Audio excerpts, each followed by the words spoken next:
everything at your house ready to go. I mean, from the simple things like, okay, all the bills are paid and my house is all taken care of, but I think it's one step even further when you're going to space. You're leaving your family and friends, and I think I think one of the strategies I think I used was about a month before I went, I really wanted to make sure that I had said hello or made sure I was, goodbye to everybody that I wanted to. Not like, but goodbye, I'll never see you again, but just make sure that everything, I felt good about all my relationships with people on Earth. And I felt like I could go and everything would be set and would be fine. And I say that a month because you don't want to leave this up to the very last minute. You have a lot of things going on in your mind. And actually, about a week or so before launch, it's really a countdown. Everything starts happening. Of course, the rocket is being prepared, but you yourself are also being prepared. And your time, everything is on a timeline. And it wouldn't be a good time to sort of, at that last minute with not thinking about it, to really do that in a rushed situation. So I tried to do this like a month beforehand, and I think that was a pretty good idea.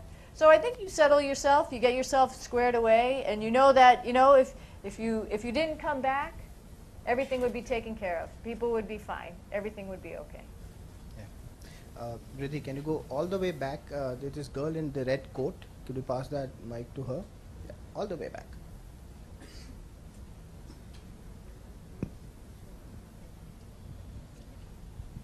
How was your first experience in space? My first experience with space, it was awesome. It was, I mentioned how the shuttle launch was, and I mentioned what Earth looked like, and that was just the beginning. But I will say you're a little bit clumsy also. So it's a very funny time. Everybody who flies in space for the very first time, you're trying to figure out how to fly. You're trying to figure out how to hook your foot onto something, how to hang on, how to actually do any work. And you're a little bit unproductive because you're flying down the hallway, essentially of the space station, knocking everything off the wall. But you get used to it. So the second time that you fly, something magic happens. Your brain actually really remembers this weird situation that you are in space, and you automatically click back into it. And it's interesting also is when you come back from space, you remember what it's like to be on Earth pretty quick. Your body has to go through some transition there, but you will definitely remember what it's like to come back. So I think the first time going to space, and this is for all of you guys out there who are going to go to space for the first time, now it's over for me because I've already gone. But for you guys, it will be exciting and amazing, and that impression will be left on you and your brain forever. It's pretty spectacular. Great. Vikrant, we'll just take 2 more questions. I'm sorry, we are on a schedule. Can you pass on the mic here? Good afternoon, ma'am. Ma'am, I am Radhan P. Lakshman from Balbadi School. Ma'am, firstly, it have a great honor to speak with you. So, ma'am, my question is, ma'am, you hold the record of the most spacewalks. So, ma'am, the first time, how did you feel while during the spacewalks? So spacewalks are really interesting. They are, I think, every emotion, and you're not even prepared for that. You're not ready for that at all. You know that you've trained, you've practiced, you've put your spacesuit on, you've gone through all this before in the pool, so you think that you're all ready.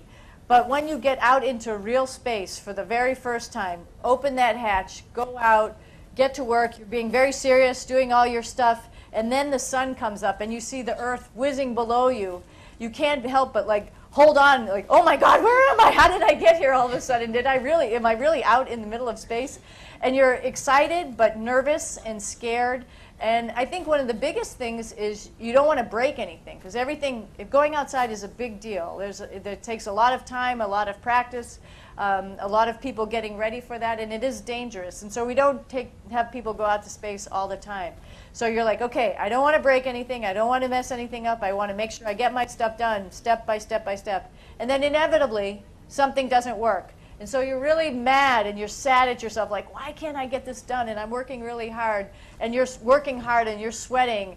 And then magically everything starts to work all of a sudden. Maybe it's because the equipment got really cold and then really hot, and then now it moved itself and you're able to do stuff. So you're like, okay, I'm awesome, I'm going to keep going. And then, a couple hours into it, of course, you've been in the suit now 6 hours and you really have to pee. And so then you have this big vein in your belly and you're like, oh my God, now what am I going to do? I'm holding on the front of the truss and I'm just going to go to the bathroom. Okay, fine. Okay, now I have to get back to work right away. And then, again, the whole cycle happens. You're also filled with emotion because you figure out where you are. On my very first spacewalk, we had a moment to stop, and they said, just hang out during nighttime, which is really cold if you're not doing anything, because we're not sure, something doesn't work with the solar array. We're not really sure what's going on. So we're just hanging out there, shivering away, chatting, teeth chatting, and then this northern lights, the aurora was below us. And usually you see aurora above you, so seeing aurora below you, like, oh my God, look at that, that's just amazing. I can't believe I'm seeing this, I'm above this. And then at the end of the spacewalk, things are wrapping up and you're getting ready to get back into the airlock. And for me, that's when I was really nervous, when my heart really started to beat, because I wanted to make sure that me and my partner got safely into the airlock. We collected everything that we had to do outside, all of our tools, all of our tethers were nicely into the airlock so we could nicely close the hatch. Because you're running out of time a little bit. Your carbon dioxide removal system is only finite, and so you only have so much of that left. And then you want to make sure you can get everything connected and the hatch closed and the next hatch open so you can get your spacesuit off. So like I said, it's every single emotion I think that a human can have, and when you get out of that, you feel like you've just done a huge workout and you're just amazed that actually you even had the opportunity to do it. All right, great. thank you. Do all the older kids here, the principals, have a question they would like to ask? That's the last question that we can take. So, Older kids, I love it. I'm Jyoti Bhalla from Manarajna School, Chambud. Ma'am, I have just one question for these young enthusiasts who are sitting over here. Astronomy is all about maths and science. What about physical fitness? What can you tell these children how to inspire them to be physically fit? So physical fitness, for me, it's like one of the most important things, because physical fitness will allow you actually to, and being physically fit will allow your brain to work as to the maximum capacity, and you can get the most out of it because you're the most fit, your body feels the best, then you can actually concentrate and understand and take time to really think and study and be, not only a good student, but also in the words of Albert Einstein, I'm not sure if it was on the end of my presentation here, is use your imagination to one thing after another. If you're not physically fit, you're going to end up probably eventually with ailments which will occupy all of your brain and your time and your energy. If you're physically fit and you feel good, your brain is free to expand. Imagine, as in the words of Albert Einstein, I think the imagination is the most important thing, because imagination will take us to the next steps. What we have now is knowledge, and that is just helping us to go on and use our imagination to continue on and explore. great. Thank you so much. I'm sorry we can't take any more questions because we're running out of time. Thank you. Now, You can have water. we all know that space is our future, and that's the line I'm sort of stealing from Sunita. She said that in 2007, I remember, when you came here, that space is our future. And we all have to now colonize the universe. Space colonies will be the next civilizations. And with that in mind, Space is very proud to announce a new competition that we are launching for our young minds, and that is called the Kalpana Chawla Space Settlement Design Competition. And I would like Sunita to unveil it for us. All